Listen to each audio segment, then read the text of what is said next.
या देवी सर्वभूतेषु मा सिद्धिदातरूपेण संस्थिता। नमस्तस्मै नमस्तस्मै नमस्तस्मै नमो नमः। नमस्कार दोस्तों, आज नवरात्रि का 9वें दिन है। आज माँ सिद्धिदात्री की पूजा अर्चना की जाती है तथा आज के दिन 9 कन्याओं को कन्या भोजन खिलाए जाते हैं।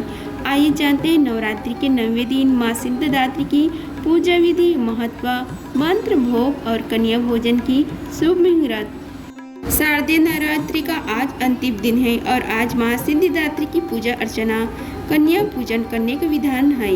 माँ की इस स्वरूप की पूजा अर्चना करने से सभी सिद्धियां प्राप्त होती हैं, इसलिए इनकी पूजा सभी देव, ऋषि मुनि, असुर, किन्नर और गृहस्थ आश्रम वाले करते हैं। आइए जानते हैं नवरात्रि के 9वें दिन माँ सिद्धिदात्री की मंत्र, भोग, पूजा विधि और कन्या पूजन का। आज शारदीय नवरात्रि का अंतिम दिन है और नवरात्रि के 9वें दिन माँ दुर्गा की 9वीं शक्ति माता सिद्धिदात्री की पूरी विधि विधान के साथ पूजा अर्चना करना चाहिए।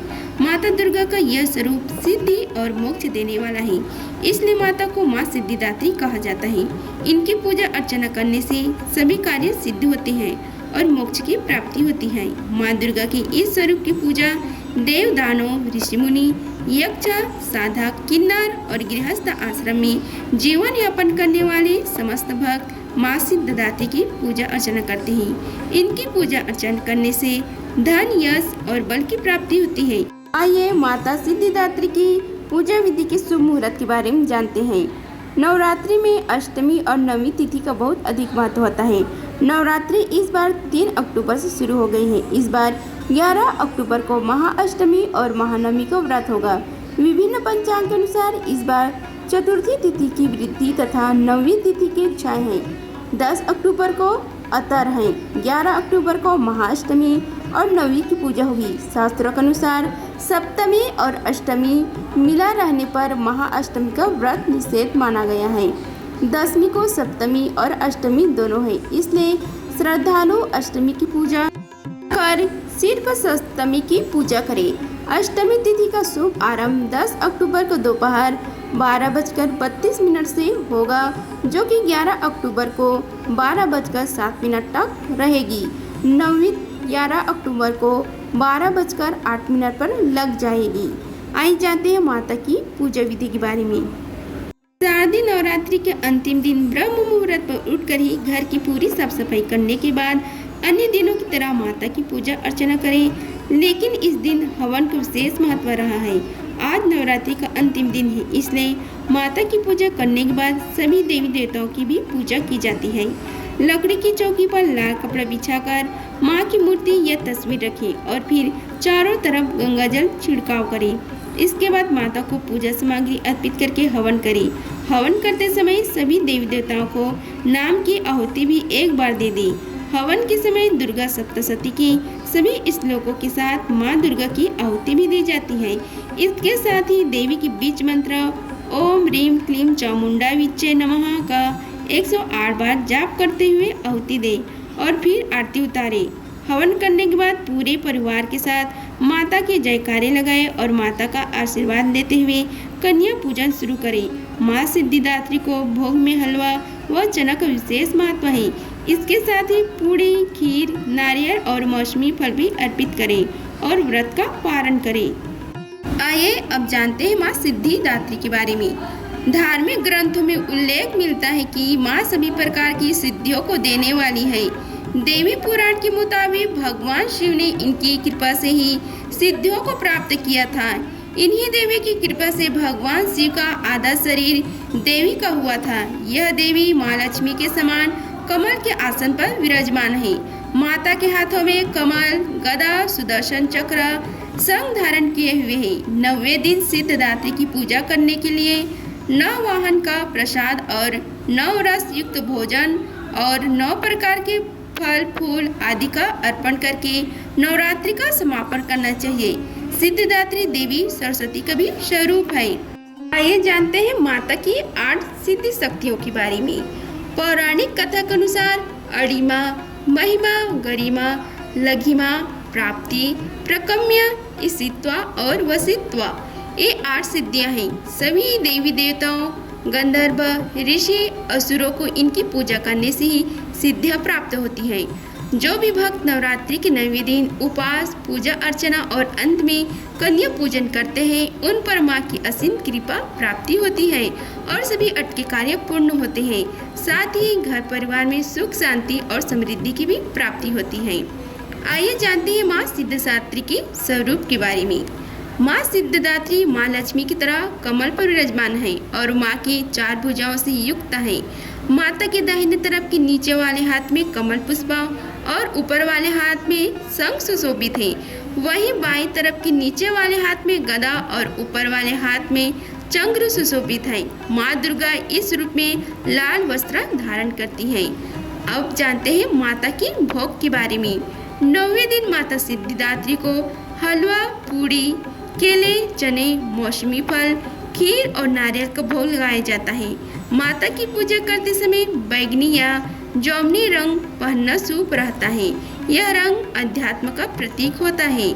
नवरात्रि में कन्या पूजन का महत्व के बारे में आप सभी को बतलाते हैं। आइए जानते हैं उनके महत्व के बारे में। नवरात्रि की 9वीं तिथि पर कन्या पूजन करने का विधान है। कन्या पूजन में कन्याओं की संख्या 9 होनी चाहिए, अन्यथा 2 कन्याओं के साथ भी पूजा कर सकते हैं। कन्याओं के साथ एक लंगूरा बटुक भैरव भी होनी चाहिए। कन्याओं को घर पर आदर सत्कार के साथ बुलाकर उनके पैरों को जल या दूध से धुलाकर कुमकुम व सिंदूर का टीका लगाएं और आशीर्वाद लें। फिर भोजन के लिए कन्या और लंगूरा को हलवा, चना, पूड़ी, सब्जी, फल आदि चीजें दें। भोजन कराने के बाद लाल चुन्नी ओढ़ाए और सामर्थ्य के अनुसार दान दक्षिणा दे।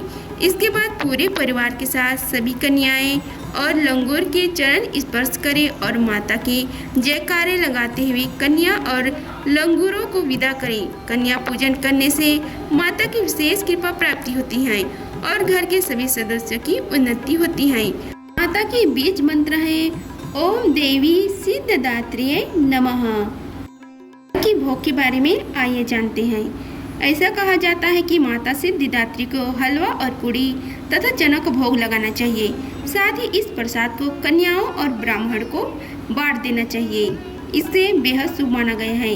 ऐसा करने वाले साधक से माँ प्रसन्न होती है और उनकी सभी मनोकामनाएं पूर्ण करती है। आइए जानते हैं माता की कथा के बारे में। पौराणिक कथाओं के अनुसार जब ब्रह्मांड पूरी तरह से अंधेरे से भरा हुआ था, एक विशाल शून्य था, दुनिया में कहीं भी किसी प्रकार का कोई संकेत नहीं था, तब उस अंधकार से भरे हुए ब्रह्मांड में ऊर्जा का एक छोटा सा पुंज प्रकट हुआ। देखते ही देखते उस पुंज का प्रकाश चारों ओर फैलने लगा। फिर उस प्रकाश की पुंज ने आकार लेना शुरू किया और अंत में वह एक दिव्य नारी के आकार में विस्तृत होकर रुक गया। वह प्रकाश पुंज देवी महाशक्ति के अलावा कोई और नहीं था। सर्वोच्च शक्ति ने प्रकट होकर त्रिदेव ब्रह्मा, विष्णु और शिव जी को अपने तेज से उत्पन्न किया और तीनों देवों को इस सृष्टि को सुचारू रूप से चलाने के लिए अपने अपने कर्तव्य के निर्वाह के लिए आत्मचिंतन करने को कहा। देवी की कथा अनुसार तीनों देव आत्मचिंतन करते हुए जगत जननी से मार्गदर्शन हेतु कई युग तक तपस्या में निरत रहे। अन्नतः उनकी तपस्या से प्रसन्न होकर माँ महाशक्ति माँ सिद्धिदात्री के रूप में प्रकट हुई। देवी माँ सिद्धिदात्री ने ब्रह्मा जी को सरस्वती जी, विष्णु जी को लक्ष्मी जी और शिव जी को आदि शक्ति प्रदान किया। माँ सिद्धिदात्री ने ब्रह्मा जी को सृष्टि की रचना कर भार सौंपा, विष्णु जी को सृष्टि के पालन का कार्य दिया और महादेव को समय आने पर सृष्टि के संहार का भार सौंपा। माँ सिद्धिदात्री ने तीनों देवों को बताया कि उनकी शक्तियाँ उनकी पत्नियों में हैं, जो उनके कार्य निर्वहन में उनकी सहायता करेगी। उन्होंने त्रिदेव को देव चमत्कारी शक्तियाँ भी प्रदान की, जिससे वे अपने कर्तव्यों को पूरा करने में सक्षम हो सके। देवी ने उन्हें 8 अलौकिक शक्तियाँ प्रदान की। 2 भागों नर एवं नारी, देव, दानव, पशु, पक्षी, पेड़ पौधे तथा दुनिया की कई और प्रजातियों का जन्म हुआ। आकाश असंख्य तारों, आकाशगंगाएं और नक्षत्र से जगमगा उठा। पृथ्वी पर महासागरों, नदियों, पर्वतों, वनस्पतियों और जीवों की उत्पत्ति हुई। इस प्रकार माँ सिद्धिदात्री की कृपा से सृष्टि की रचना, पालन और संहार का कार्य संचालित हुआ। अन्य कथा के अनुसार जब पृथ्वी पर दानव महिषासुर का उत्पात बहुत बढ़ गया, तब सभी देवता ब्रह्म, विष्णु और महेश की शरण में जाते हैं। तत्पश्चात सभी देवों को तेज से माता सिद्धिदात्री प्रकट होती हैं और दुर्गा के रूप में महिषासुर का वध करके समस्त सृष्टि की रक्षा करती है। आइए अब हम सब मिलकर माँ सिद्धिदात्री की आरती करते हैं। या देवी सर्वभूतेषु माँ सिद्धिदात्री रूपेण संस्थिता, नमस्तस्मै नमस्तस्मै नमस्तस्मै नमो नमः। हम माँ सिद्धिदात्री की कवच का पाठ करेंगे। ओंकार पातु शीर्षो माँ, एं बीजं माँ हृदयो, ह्रीं बीजं सदा पातु नभो गृहो च पादयो, ललाट कर्णो श्रीं बीजं पातु, क्लीं बीजं माँ नेत्रं घ्रणो, कपोल चुम्बको हस्तो पातु जगत प्रसूताय माँ सर्वदनो। आइए अब सब मिलकर माँ की आरती करते हैं। ओम जय सिद्धिदात्री मैया, जय सिद्धिदात्री, सर्व सुखों की जननी, सर्व सुखों की जननी, रिद्धि सिद्धिदात्री। ओम जय सिद्धिदात्री, अड़िमा गरिमा लघिमा सिद्धि तिहारे हाथ, तू अविचल महामाई, तू अविचल महामाई, त्रिलोकों की नाथ। ओम जय सिद्धिदात्री, शुंभ निशुंभ विडारे जग है प्रसिद्धि गाथा, मैया जग प्रसिद्धि गाथा। सहस्त्र भुजा तनु धर के, सहस्त्र भुजा तनु धर के, चक्र लियो हाथा। ओम जय सिद्धिदात्री, तेरी दया बिन रिद्धि सिद्धि ना हो पाता, मैं सिद्धि ना हो पाती। सुख समृद्धि देती हो, सुख समृद्धि देती, तेरी दया दाता। ओम जय सिद्धिदात्री, दुख दरिद्र निवासनी, दोष सभी हरना, दुर्गुणों संहार के, दुर्गुणों को संहार के, पावन माँ करना। ओम जय सिद्धिदात्री, नव दुर्गा में मैया, नवम तेरा स्थान, नौवे नवरात्रों को, नौवे नवरात्रे को, करे तेरा शब ध्यान। ओम जय सिद्धिदात्री, तू ही जग की माता, तुम ही हो भरता, मैया तुम ही हो भरता। भक्तन की दुख हरता, सुख संपत्ति करता। ओम जय सिद्धिदात्री, अगर कपूर की ज्योति, आरती हम गाए, मैया आरती हम गाए।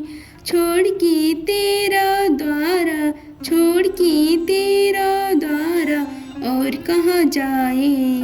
ओम जय सिद्धिदात्री, सिद्धिदात्री है माता, सब दुर्गुण हरना, मैया सब दुर्गुण हरना। अपना जान की मैया, अपना जान की मैया, हम पे कृपा करना। ओम जय सिद्धिदात्री, जय सिद्धिदात्री, ओम जय सिद्धिदात्री, सर्व सुखों की जननी, सर्व सुखों की जननी, रिद्धि सिद्धिदात्री। ओम जय सिद्धिदात्री मैया, जय सिद्धिदात्री, सिद्धिदात्री मैया की जय, दुर्गा मैया की जय। आइए अब 90 दिन किए जाने वाले उपाय के बारे में आप सभी को बताते हैं। रात्रि के 90 दिन आप सुबह जल्दी उठकर स्नान कर ले। सूरज निकलते समय 11 बार लक्ष्मी और श्री सूक्त का पाठ करना चाहिए। माता लक्ष्मी की आरती करनी चाहिए। घर में कलश स्थापना करना चाहिए और अखंड ज्योति जलाना चाहिए। पूजा अर्चना के बाद दुर्गा चालीसा, दुर्गा सप्तशती और देवी भागवत पुराण का पाठ करना चाहिए। व्रत में फलाहार किया जा सकता है या फिर एक समय भोजन किया जा सकता है। शराब, तम्बाकू और मांसाहारी भोजन का सेवन नहीं करना चाहिए। नाखून काटने, बाल कटवाने या दाढ़ी काटने से बचना चाहिए। नवरात्रि के 9वें दिन कन्या पूजन करना शुभ माना जाता है। कहते हैं कि नवरात्रि का आखिरी दिन कन्या पूजन करने से माँ सिद्धिदात्री खुश होती है। शास्त्र के अनुसार नवरात्रि का आखिरी दिन यानी अष्टमी या 9वीं तिथि को आपको किसी शांत कमरे में उत्तर दिशा की ओर मुख करके पीले आसन पर बैठकर तेल के 9 दीपक जलाएं। मान्यता के अनुसार यह दीपक संध्या काल तक जलना चाहिए। ज्योतिष शास्त्र के अनुसार इन 9 दीपकों के सामने लाल चावल की एक ढेर बनाकर उस पर श्रीयंत्र रखें। बाद में श्रीयंत्र पर कुमकुम, फूल, धूप और दीप जलाएं और विधि विधान से माँ की पूजा करें। सारी प्रक्रिया करने के बाद आपको एक प्लेट में स्वास्तिक बनाकर पूजा करना चाहिए। पूजा करने के बाद आपको इन सारी चीजों को नदी में प्रवाहित करना होगा। मान्यता है कि ऐसा करने से आपको अचानक धन की लाभ हो सकता है।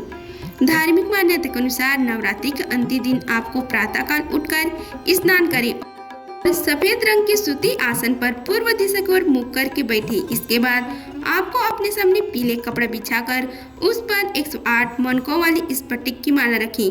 बाद में माला पर केसर व इत्र का छिड़काव करें। छिड़काव करने के बाद माला को धूप, दीप और अगरबत्ती दिखाकर ओम ह्रीं वाग्वादिनी भगवती मम कार्य सिद्धि कुरु कुरु फट स्वाहा इन मंत्र का 31 बार जाप करना चाहिए।